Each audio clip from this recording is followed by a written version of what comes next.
Let's talk about that wild, overwhelming moment when your body just reacts. Before your brain even has a chance to think, your emotions get completely hijacked. So what's the science behind that feeling and, what can we actually do about it? Let's dive in. You've been there, right? You get a sudden email from your boss, someone makes an unexpected comment, and boom, your heart starts racing, your chest gets tight, maybe your palms get all sweaty. It feels like your body has just declared a state of emergency, while your rational brain is just loading, trying to figure out what's going on. Okay, so to really understand what's happening here, we have to start by busting a common myth about how our feelings actually work. It turns out what we think is happening isn't the full story. For a long time, the simple model was something happens, that event triggers our thoughts, and those thoughts then create our feelings. Makes sense. But neuroscience shows us there's a crucial step we've been missing. The event first triggers an immediate physical pump-up in your body. It's that physical jolt that really fuels and shapes the thoughts and feelings that come next. And honestly, this one little insight changes everything.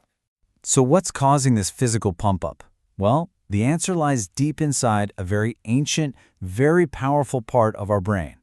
It helps to think of it as your own personal inner caveman. So in our brains, we've got two main characters in this drama.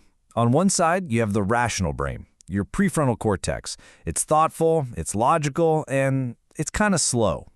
Then on the other side, you have the emotional brain, and the star player there is the amygdala. This thing is like a super fast hair trigger alarm system. It's our inner caveman, always on the lookout for danger. And the real kicker is the difference in speed. The amygdala is instantaneous. And this brings us to what psychologist Daniel Goleman famously called the amygdala hijack. Here's how it goes down. First, your brain perceives a threat. And here's the important part. It doesn't matter if it's real or just something you imagined. Instantly, your amygdala sounds the alarm. That triggers a whole chemical cascade, a flood of adrenaline and cortisol that physically pumps your body up for a fight or to run for your life. And only after all of that has already happened does your slow, rational brain finally get the memo. But by that point, it's too late. The hijack is already in full swing. And this connection is incredibly, unbelievably fast. I love this quote from molecular biologist John Medina. He says, "The adrenal glands are so exquisitely responsive to neural signals, they appear to have once been a part of your brain that somehow fell off and landed in your mid-abdomen." I mean, the signal is so direct. It's a system that's built for one thing and one thing only: pure, unadulterated speed, not necessarily for accuracy. So, we've got this incredible, ancient survival system. It's truly a masterpiece of evolution. There's just one tiny problem. It's basically running on outdated software in our very modern world. And here's where the mismatch really comes into play. Our whole fight-or-flight response was designed for short, intense physical threats. Like a 30-second showdown with a lion. But what are we using it for today? We're firing up that exact same system for long-term psychological stress, like dealing with a difficult boss on a project that lasts an entire year. Our bodies just aren't built for that. And just look at the kind of things that can set it off. Things like public speaking, going on a first date, feeling left out by your friends, or, even finding a giant spider in the fruit bowl. None of these are actual life-or-death physical threats, but our inner caveman doesn't know the difference. It treats them all like there's a lion in the room, pumping us full of adrenaline, when what we really need is to just stay calm and think clearly. When this alarm is going off constantly, it leads to a state of, dysregulation. Our nervous system is stuck on high alert way too often, and this creates this vicious cycle that can be incredibly hard to break out of. Now, at the very heart of this trap is this sneaky little mental shortcut called emotional reasoning. It's a simple but really powerful belief. Because I feel something, it must be true. The physical discomfort from that adrenaline pump-up feels so real, so awful, that our brain just concludes, well, I feel bad, so this situation must be bad. And this is how the trap snaps shut.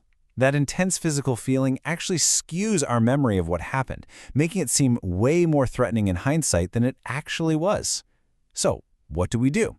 To avoid feeling that awful discomfort again, we start avoiding similar situations. And that's the trap, because it prevents us from ever getting new information, from ever learning that the situation is actually safe. It just reinforces the original fear over and over again. If any of this is starting to feel familiar, I really want you to know you are absolutely not alone. Just look at the stats. In any given year, about a quarter of people might suffer from a diagnosable stress disorder.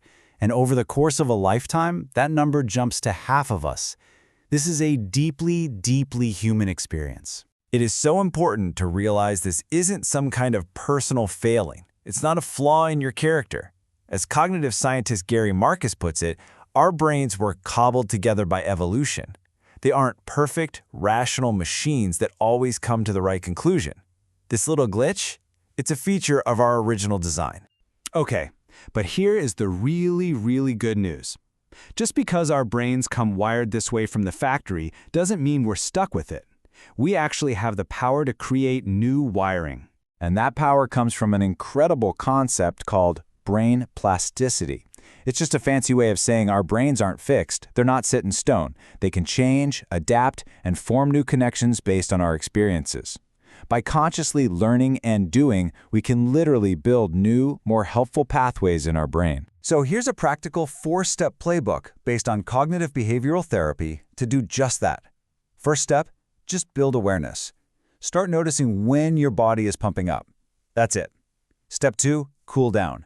Use really simple tools like deep breathing to calm your physical system down. Third, reframe your thoughts. Catch those panicky, irrational beliefs and just gently challenge them. And finally, and this one's the real game changer, gather new data. Gently expose yourself to that situation you fear, bit by bit, to prove to your brain, hey, see, there's no lie in here. We're actually okay. If you take only one thing away from all of this, please let it be this. Your feelings are not facts. They feel incredibly real, I know, but they are simply the neurobiology of your brain trying to process the world. The feeling is data, yes, but it is not the verdict. And that separation, that tiny bit of space between the feeling and the fact, that's where your power is. It creates a moment where you get to make a choice. So the real question is, knowing that your feelings aren't the whole truth, what story are you going to choose to believe instead?